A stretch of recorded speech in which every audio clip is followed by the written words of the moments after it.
Kaso sang leptospirosis ginakabalak-an sa Bacolod City matapos ang baha nga naeksperyensyahan halin sang Lunes. Si Aileen Pedreso nakatutok.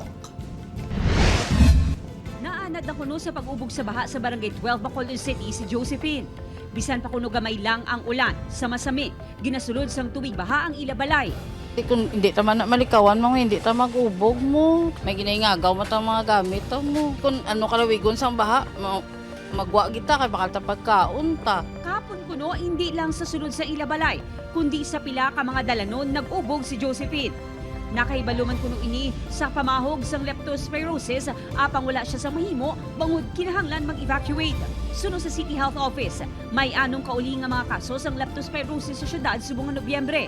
Mihara kita nga unofficial nga partial report week 47 meaning November 16 to 22 we have 6 cases ang lepto.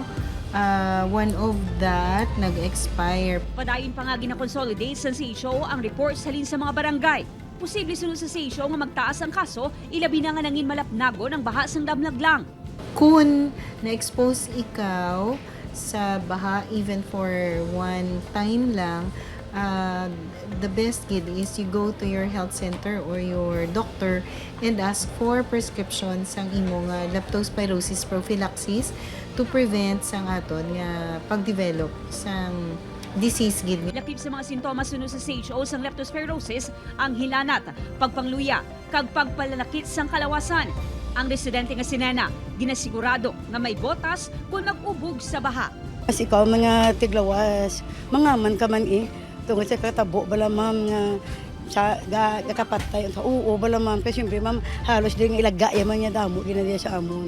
Di amo na ginahalinan sang masakit. Upod kay Reynald Casillo, Aileen Pedraso. 1 Western Visayas.